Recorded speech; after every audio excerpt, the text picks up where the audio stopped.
Hello friends, welcome to my channel. Today I am going to read the Hindu editorial where Tariffs Trump Economics by M. Suresh Babu. He is a director at Madras Institute of Development Studies. The recently announced reciprocal tariffs by US President Donald Trump have led to a decline in the prices of key commodities, crude oil, volatility, and a downturn in stock markets. Since the tariff announcement, crude oil prices have declined by nearly 14%.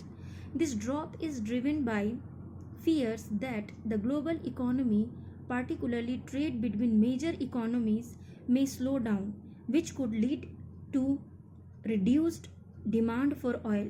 The response to the announcement have reinforced concerns that a full-scale global trade war is now underway. New trade tensions could lead to higher inflation, slower economic growth, and escalating disputes. More importantly, the announcement has ushered in an extended period of uncertainty, opening up new challenges to economic policy making. While higher income economies have the time and armory to retaliate to US policies, lower income ones face a double disadvantage. They have to cope with the new world order while addressing pressing domestic economic issues. The role of reciprocal tariffs. Reciprocal tariff is a tax that one country places on another in response to similar actions taken by that country. The rationale for this response is to protect local businesses, preserves jobs, and fix trade imbalances. Though the idea behind reciprocal tariffs is to create balance in trade, they can lead to a back and forth increase in trade barriers with negative impacts on both economies. The evolution of reciprocal tariffs can be traced to when countries began using tariffs to shield their local industries, boost economic growth, and negotiate better trade deals. While reciprocal tariffs can help local industries in the short run, they lead to higher prices for consumers, disrupt supply chains, and slow down growth. Tariffs were a major source of income for governments, but this has greatly reduced. They now serve as protective measures or a negotiation tools. Targeting Asia. Two aspects of the tariff tirade stand out. First, no other regions have been hit as hard as South Asia and Southeast Asia.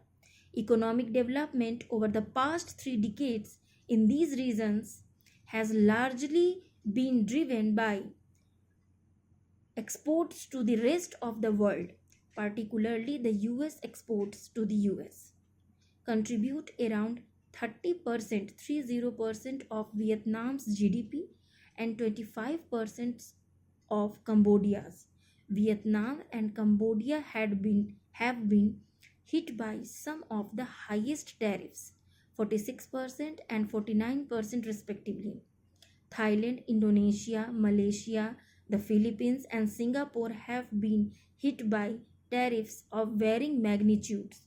Among countries of that region, this round of tariffs poses perhaps the greatest threat for Cambodia.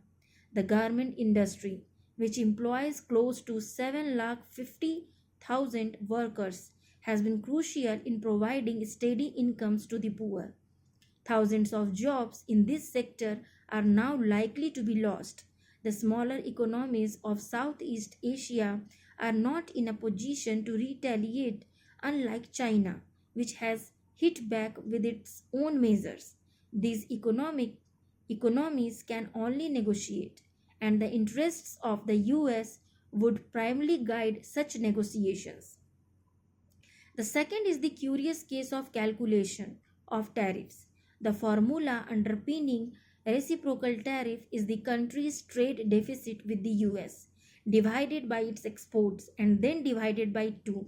The US also implemented a 10% baseline tariff on almost every country. However, the formula for calculating tariff rates for nations around the world is based on an elasticity rate lower than it should be in practice. The formula assumes an elasticity of import prices with respect to tariffs of about 0.25, but economists are of the view that the number should be closer to 1. This one size fits all formula is blunt, as it applies the same math to countries where they have substantial trade barriers or wide open markets. It considers only the size of the trade deficit, not why the deficit exists. Also, the trade deficit is calculated using only goods, items that can be shipped, and not services, technology, banking. This benefits countries which export few goods but plenty of financial services to the US. Prospects for India: the proposed tariffs are expected to deliver a blow to India's merchandise exports to the US. If tariffs plans are implemented after the current pause, India could see a $7.76 billion drop, that is 6.4%, in exports to the US this year, according to an estimate by Global Trade Research Initiative. In 2024, India exported $89 billion worth of goods to the US. This underscores the need for India to broaden the trade base, necessitating swift trade policy actions. First, India has to secure a balanced trade deal with the US, which requires continuous negotiations. Second, it needs to fast track trade agreements with the European Union, the UK, and Canada. Third, it needs to deepen ties with Russia, Japan, South Korea, ASEAN, and the UAE. Fourth, it needs to handle ties with China with deftness and strategic intent. Some believe that India could convert the situation into an opportunity.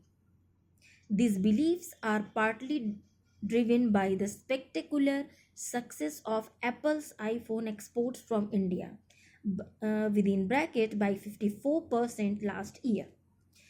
Hidden behind this achievement is the fact that the total goods exports for 2024 to 2025 was $437 billion, which is the same as last year. Given this reality, cashing on the present situation requires enormous homework, a set of coherent reforms, encompassing rationalized tariffs, simpler GST, easier trade processes, and fair implementation of quality standards and controls are prerequisites for such an ambition. Easier, straightforward responses to intensify inward orientation runs the risk of missing a global moment. Thank you for listening.